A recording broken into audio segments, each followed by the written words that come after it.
You know, I'd start a press conference like this one by saying good morning, but for families and commuters here in Monmouth County and frankly all across New Jersey, this morning is anything but a good morning. Their days are off to an unnecessarily difficult start. We're now roughly 10 hours into New Jersey's first rail strike in decades. And I want to make sure we get one thing straight up front. It did not have to come to this. Here with me this morning, as he was last night, is the outstanding president and CEO of NJ Transit, Chris Calore. He and his team, many of whom are here with us this morning, along with our entire administration, again, many of them represented this morning, have been working around the clock, frankly, for months to avoid the strike. And now they are continuing to work around the clock to rearrange our state's entire transportation system so it can, to the best of our abilities, meet the needs of New Jerseyans. And I will ask Chris to elaborate on those details in just a few minutes. At this moment, our single highest priority, in addition to making the system work, just as it has been for the past several months, is reaching a fair and affordable deal as soon as humanly possible. A deal that provides NJ Transit's employees, including our locomotive engineers, the wages and benefits they deserve, without being forced to raise costs on riders, commuters, and taxpayers. As I said last night, here in New Jersey, we are proud to be the quintessential organized labor state. As Chris will attest to, 14 of the 15 unions with which NJ Transit engages are in complete harmony. NJ Transit's employees are the backbone of our public transit system. But the workers who depend on NJ Transit are the backbone of our entire economy. They deserve a public transit system that is reliable and affordable, period. So in our efforts to balance fairness on the one hand with affordability on the other, back in March, Chris and the BLETS representatives shook hands on a contract that would pay engineers roughly the same hourly wage, literally give or take 10 cents per hour, as engineers with the Long Island Railroad. In other words, it would have given their members almost exactly what they have asked for, being paid the same wage as engineers at other transit systems in our region. And crucially, that contract would have provided our engineers their hard-earned raises without blowing up NJ Transit's budget. At the time, BLET's General Chairman Thomas Haas called the contract that was agreed upon, and I quote him, fair and fiscally responsible, end of quote. But now, just a couple of months later, a small handful of locomotive engineers have walked off the job and shut down our entire transit system. I think Chris will correct me if I've got the math wrong, that we're talking just under 400 engineers in a total workforce of about 12,000. It is frankly a mess of their own making, and it is a slap in the face of every commuter and worker who relies on NJ Transit. But we're not here this morning to point fingers. We are here to demonstrate that our administration remains ready to get NJ Transit back to full speed and to provide the BLETS members their hard-earned raises. Of course, no deal under these circumstances, or probably any other, is ever going to be perfect. The fact is, mass transit systems across the country face a sobering fiscal reality, in part due to threats to federal funding, and those threats and those realities cannot be ignored. I mentioned last night SEPTA across the Delaware River threatening to cut services by 45% and at the same time increase fares by 20%. That will not ever be the case here in New Jersey. And putting NJ Transit on stable fiscal footing, as we have worked relentlessly to do for the past now 7.5 years, requires tough calls and compromises from all of us, lawmakers, workers, employers, businesses, and especially our commuters and taxpayers. Witness last year's painful corporate transit fee, and I might add, that is in sharp contrast. We dealt within the four walls of New Jersey with a very challenging fiscal reality that, again, is not unique to New Jersey, but we're also not immune. As in contrast to the MTA's answer, which is to rip off New Jersey commuters going into Manhattan. We chose to solve that challenge within our four walls, and we will this one as well. But I, for one, refuse to pass the buck or increase taxes on hard-working New Jerseyans for the same or even more likely reduced service. That's not going to happen. That is untenable. And the truth is, we can deliver a fair contract to every New Jersey Transit employee without abandoning our hardworking neighbors. And let me be clear, this is also about reaching a solution that sets the next administration up for success. The contract being negotiated at this moment is about the long-term future of NJ Transit well after I leave office. Literally a tiny fraction of any deal that we reach will impact our remaining 8 months. And the easy play for Chris and for me is to just cave, fold, and kick this thing down the road. And we're not doing that. So we're holding the line for the next governor and the next administration so they do not inherit a NJ Transit that is on the brink of fiscal collapse, but is in fact in a strong state of health. That is what it means to fix NJ Transit, leaving the agency in better shape in every respect, but especially in fiscal terms, than when we entered office. I was asked last night if I still stuck by my statement, we'll fix NJ Transit if it kills me. And the fact of the matter is, I apologize, facts matter here. That's exactly what we've been doing for the past 7+ years, and especially over the past 5 or 6 months since Chris has been at the helm. The stance that we're taking to get a fair deal for our workers and not blow up NJ Transit's finances is exactly a central tenet in fixing NJ Transit. If you look at our on-time performance, I should have put an asterisk on my commitment, but for the fact of what Amtrak is up to.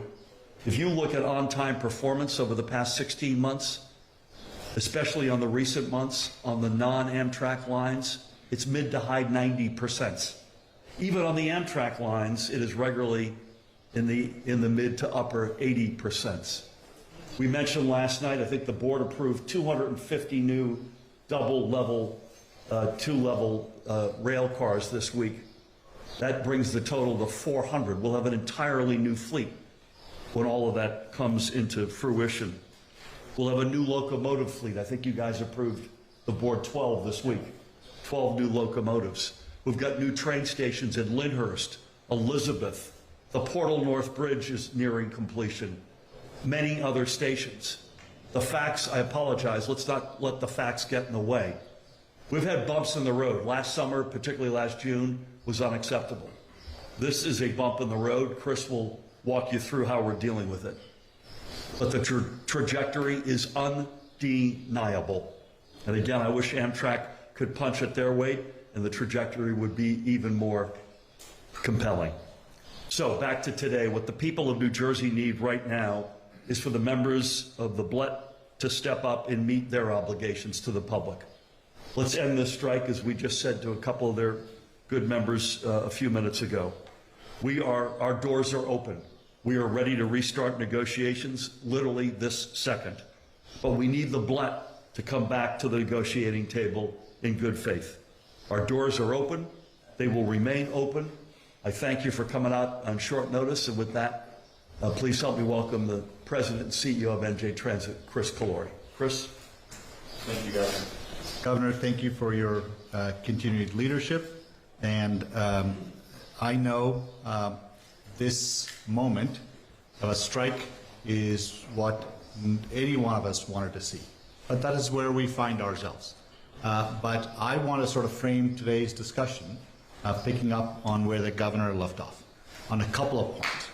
One, when the strike went into effect last night at 12:01, we worked very methodically to put the railroad to bed, use the railroad language, to make sure every train car that we had safely got to its destination.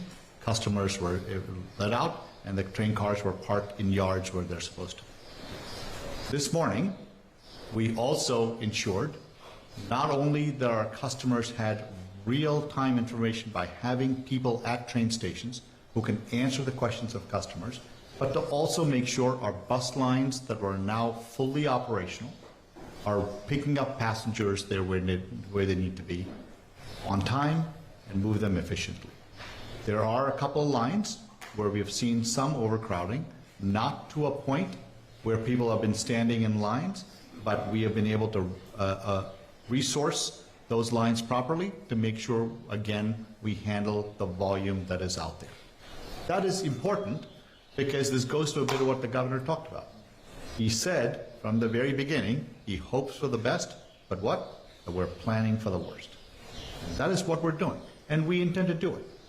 Our promise to our customers is we understand this is not where you want it to be either, but my job at the governor's direction is to make sure we solve problems as they appear. That is my commitment, and we will do that today, we'll do that tonight, we'll do that every day the union decides to be on strike. That is our commitment. Second, I want to pivot to this issue the governor talked about, which is very, very important, and let me try to contextualize it this way. Just a couple of weeks ago, a national newspaper said that transit agencies around the country are in a financial death spiral. These are their words. It was in the headline. What does that mean? Almost every transit agency in this region, you don't even have to go far away to the West Coast, you can. What you'll find uniformly is every transit agency, not just SEPTA, but MTA. MTA has a $400 million deficit this year and next year. SEPTA, the governor mentioned, have massive financial problems because of some of these bad practices that go back years, if not decades. We, for the first time in 45 years, thanks to the governor and the legislature, first time in 45 years, we are finally on stable financial footing. That has never happened before. Just when we are in a position to say we have put this agency on a course towards fiscal stability, we now are confronted with this existential problem. Which is what? Which is the unions are saying, give us a fair deal, that sounds about right, no matter what the cost. Well, that second part is where we're all hung up on. This is not about not giving them a fair wage, it's about how do you do it in a fiscally responsible manner that doesn't bankrupt New Jersey Transit and puts it on a debt spiral, like every other mass transit agency. That's the governor's only objective, and that's my only objective. It would be politically expedient, easy almost, for us to say, let somebody else handle the problem. But he made the hard decision in this budget, and the budgets, previous budgets, to say we're not doing what other folks have done. That's what this is all about. We, the governor and I, just had a chance to meet with the locomotive engineers who were out there just a few minutes ago. They were gracious to us. You know what they said to us? They want to get back to work. That's great. We want them to get back to work too. But we said to them, we want to get back to the work, but we want to make sure you continue to work, because what's the point of giving you a pay raise if a couple of years from now your job is not going to exist? That's sort of what we're talking about in the most plain and simple terms. So we are committed, and I want to say this to you. The governor gave me this opportunity, which is a privilege. That's 5 months ago. The first call I made was to Tommy Haas, the chairman of the BLET. I called him. And I called him because I knew how important this issue is for us to address and fix, because they've been fighting for this for no less than 5 years. Governor Murphy said to me, your first priority is to get this done. So we did it. And in fact, we got a deal done. They voted it down, their choice. But what I'm saying to you is, this doesn't have to be rocket science. we can get there. We can get a deal done. We can get a deal done that is fair to them and fiscally responsible to us. That's all we're trying to do. I will never leave the negotiating table. I've never left the negotiating table. In fact, when we ended last night, we ended on a very conciliatory note, despite what's being said out there, that we're going to get back together when we have something to put across each other, and I'm waiting for them to do just that. So I want you to know we are going to handle the strike from our standpoint very methodically, calmly, and address the problems as they come up. At the same time, at the governor's very deep involvement in these negotiations, we're going to get to a solution that is fair and fiscally responsible. That is the game plan. There's nothing else to it. Thank you, Governor. Thank you, Chris. Just to add to Chris's point, remember, Chris went through this last night, we not only have buses, we have the PATH, we have ferries, we have light rail, all of which are being deployed aggressively. Secondly, and Chris Lilly left the press conference last night with a bunch of his colleagues and went out to MetLife. I think it's fair to say both the incoming and outbound traffic at the Shakira concert last night went really well. We're hoping for a similar experience tonight.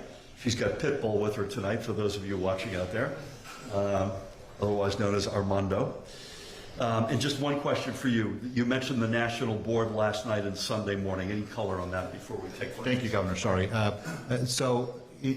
In last Monday, the National Mediation Board asked us to come to Washington, the both parties, and to make sure we do a meeting. And we did. And that sort of kicked off a whole round of negotiations that went till late last night.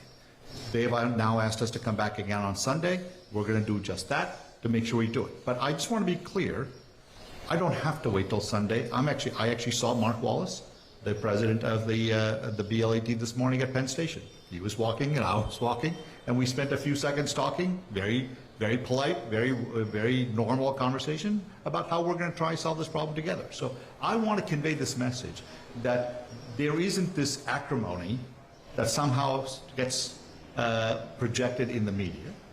When we are in the room together, we understand our mission, and I'm telling you right now, I am fully committed at Governor Murphy's direction to get this deal done, but it has to be fair to them, but it has to be fiscally responsible.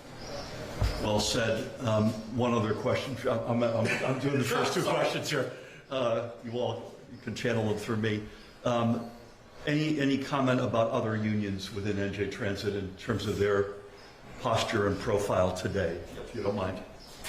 I'll say that we have said to any union member at New Jersey Transit, if they want to come to work, we welcome them to come to work, and they have been coming to work, and they are doing the stuff they're supposed to be doing, and that shows a sense of their commitment to New Jersey Transit's mission. And I think that should be applauded. This isn't something to be vilified for, and we appreciate it and will continue to work. And I want to emphasize what the governor said.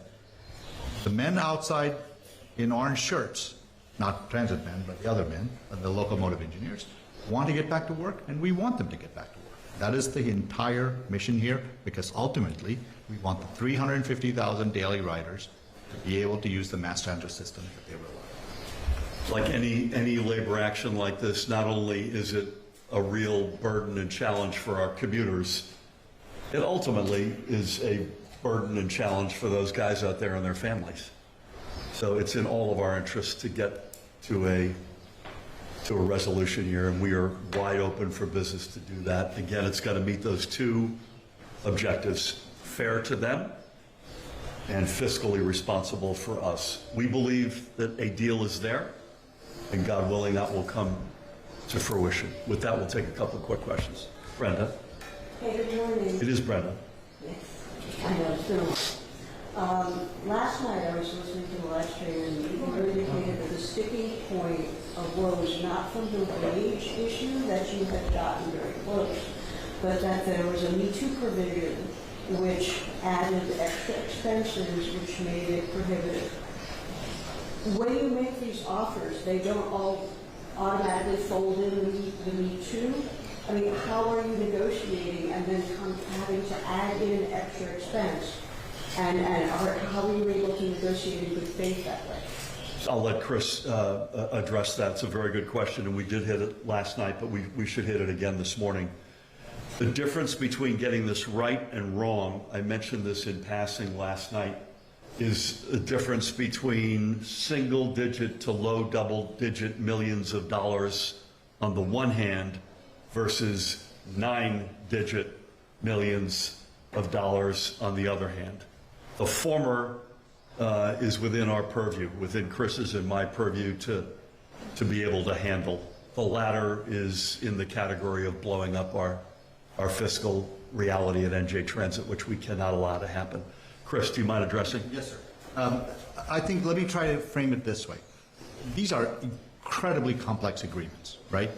If the structure of the agreement is focused on locomotive engineers and things that they want to change in work rules and they want to give back in work rule savings, then it becomes a locomotive engineer contract.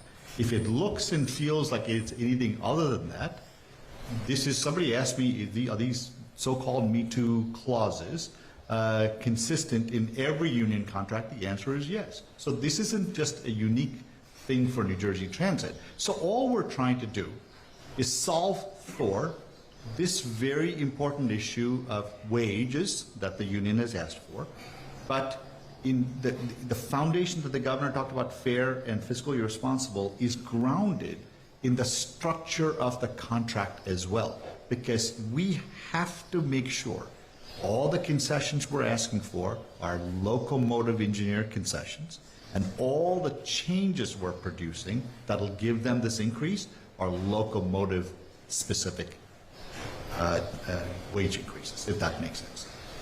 I'm following up with some Me Too questions as well. So, I'm curious, where is the Me Too? Oh, we gotta get a different title for this category here. Just to get that off my chest here.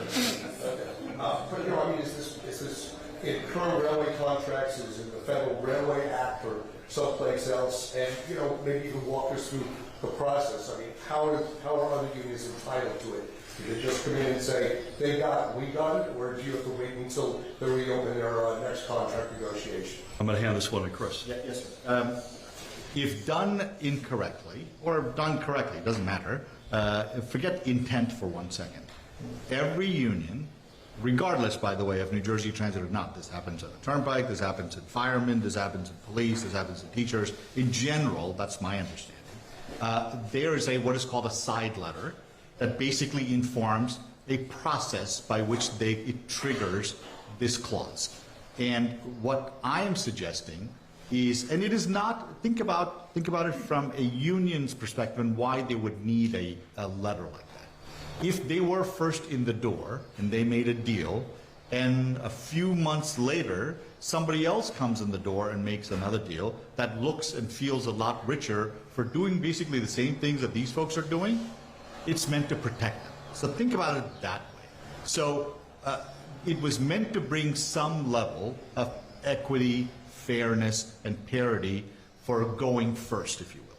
So all we're saying is, if our intent is to solve this union's very specific sort of ask, we've said to them, let's put stuff on the table, concessions, if you will, that are very specific to you, and let's change work rules that are very specific to you. So forget all the other unions. We are focused on this union. That's where the governor's point about this could be in the multi-million-dollar from a wage raise. So they're not wrong about that. But what you can't do is sort of be a little careless, because all you care about is getting to a number, which is what the union's position is at the moment, and not worrying about what the consequences could be for the state in the out years, which is what we can't do. It's that straightforward.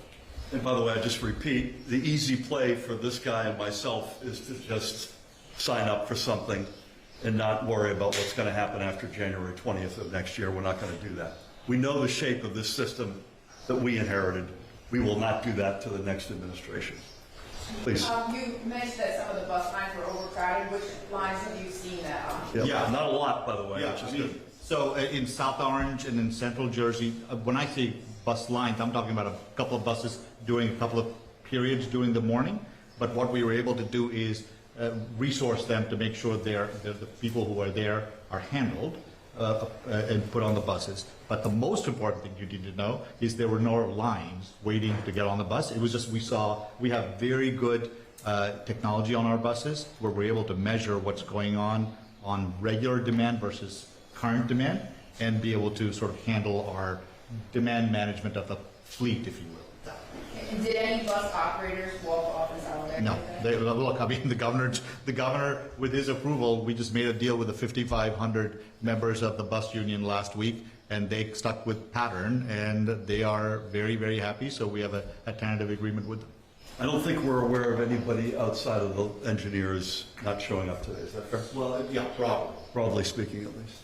Please. On the bus lines, the 4 additional ones that were added, are those full? What are those looking like? And do you think that, it being Friday, how much more is it, the demand going to look like on Yeah, Monday? let me start with the last part, and then Chris give you the details. Friday is clearly the easiest weekday of the 5, notwithstanding MetLife's activities, which is makes it a significant, both last night and tonight, a significant lift. We're very much well aware of that. Frankly, if this had to happen, having it happen at 12:01 on Friday, I think it's fair to say, Chris, gives you and your colleagues a chance to suss out what's working, what's not working, where we need to plus up resources, et cetera, on a day that will be lighter than Monday for sure. And Tuesday, Wednesday, Thursday continue to be our big commute days. Any other color you want to throw? No, and let me answer it this way.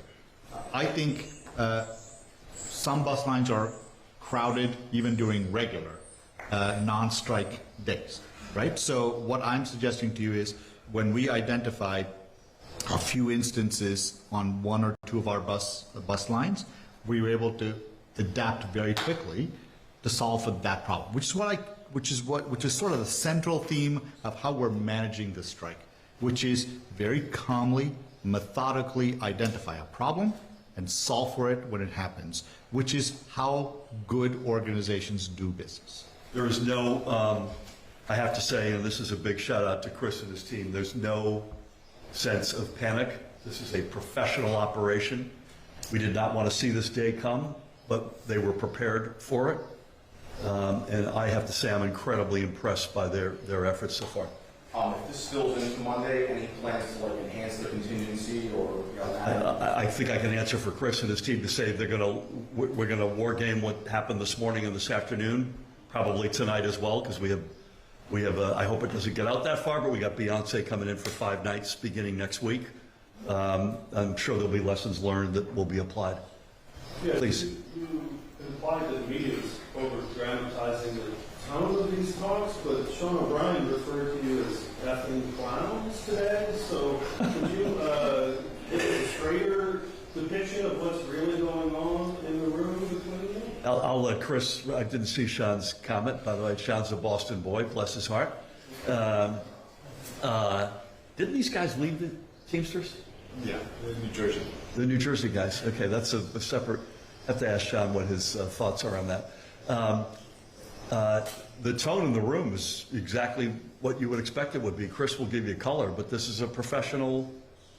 The fact that we're not agreeing doesn't mean that we're throwing chairs at each other. To the contrary, we just are at an impasse. You should probably add to that. Yeah, look, I've now met with the general chairman, I don't know, over the 120 days I've been in this job, maybe like 10 of those 120 days, 10 weeks out of those 120 days, one way or the other. And I've gotten to know the new president, national president. Look, what I'm trying to convey is I understand that people have to say certain things in the public. I respect that.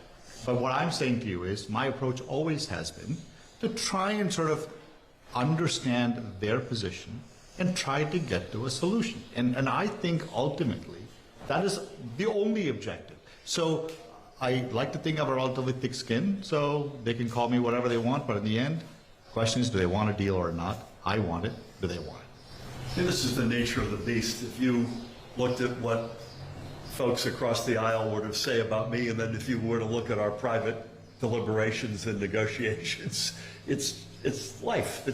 It's life. We all know that that's the way it works. Couple other quickies. Where are you? Where are you? I'm back here. Hi. Good morning. Did we not reserve you a seat or what? No, I got here barely. Okay. Yes, good morning.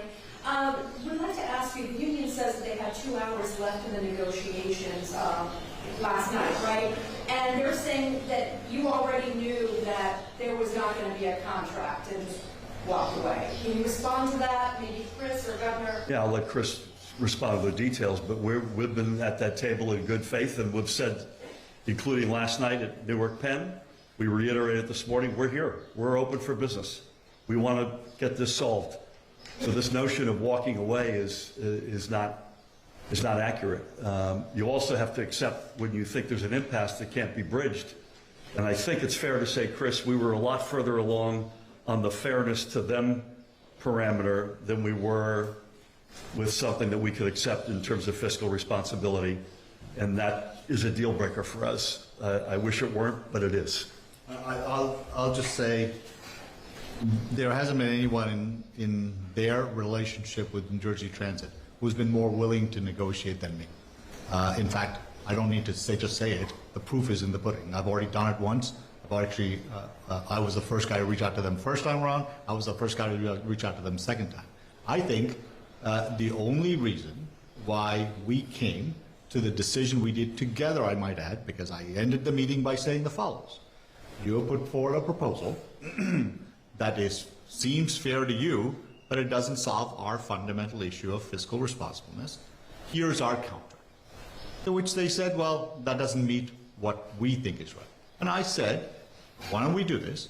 You take time to think about it, we'll take time to think about it, and then we'll continue talking to reach a solution. And that's when the National Mediation Board, which was present the entire time, for all 3 days, said, why don't we all gather on Sunday?